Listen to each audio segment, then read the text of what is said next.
आखिर वियतनाम काजू की खेती करके कैसे कमा रहा है करोड़ों रुपए। आज हम वियतनाम के एक ऐसे फार्म के बारे में बात करने वाले हैं जहां पर काजू की बड़े पैमाने पर फार्मिंग की जाती है। तो चलिए जानते हैं काजू बनने के पूरे प्रोसेस के बारे में। सबसे पहले आपको बता दें कि काजू को इंग्लिश में कैश्यू कहा जाता है और सबसे ज्यादा काजू का उत्पादन वियतनाम और भारत में किया जाता है और वियतनाम काजू के उत्पादन के मामले में पहले नंबर पर आता है। दोस्तों, काजू उगाने के लिए सबसे पहला स्टेज फार्मिंग का होता है।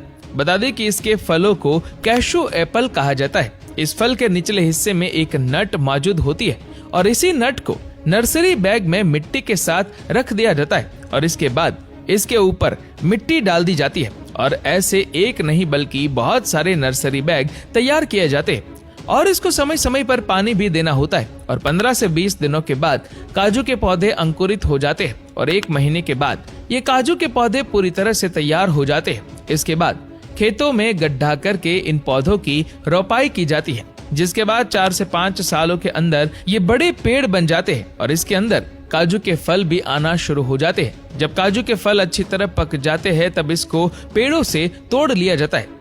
पेड़ों से फल तोड़ लेने के बाद काजू के नीचे लगे नट को तोड़कर अलग कर दिया जाता है और जो जहरीला फल होता है उससे मदिरा तैयार किया जाता है। अब काजू में मौजूद नमी को निकालने के लिए इन्हें 3 दिनों तक धूप में अच्छी तरह से सुखाया जाता है और इन्हें समय समय पर पलटा भी जाता है ताकि ये अच्छे तरीके से सूख सके।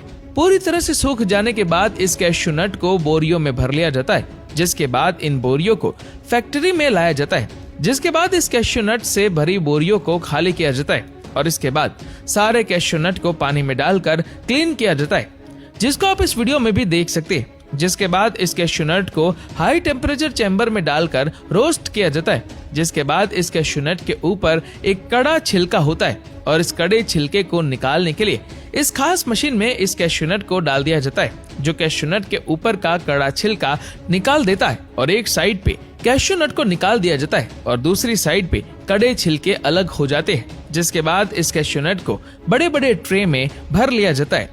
इसके बाद इन सारे ट्रे को एक बड़े से ट्रॉली में रख दिया जाता है, जिसके बाद इस बड़ी सी ट्रॉली को हीटिंग रूम में डालकर 70 से 85 डिग्री सेल्सियस तापमान पर गर्म किया जाता है, जिससे काजू के ऊपर की सारी नमी दूर हो जाती है। जिसके बाद काजू के साइज के आधार पर काजू को अलग अलग ग्रेड में कैटेगराइज किया जाता है, जिसको आप इस वीडियो में भी देख सकते हैं। जिसके बाद काजू का फाइनल इंस्पेक्शन किया जाता है, जिसमें इन वर्करों की मदद से इन सारे काजू में से थोड़ा बहुत जो कचरा रहता है या फिर जो खराब काजू रहते हैं उसे साइड में निकाल दिया जाता है।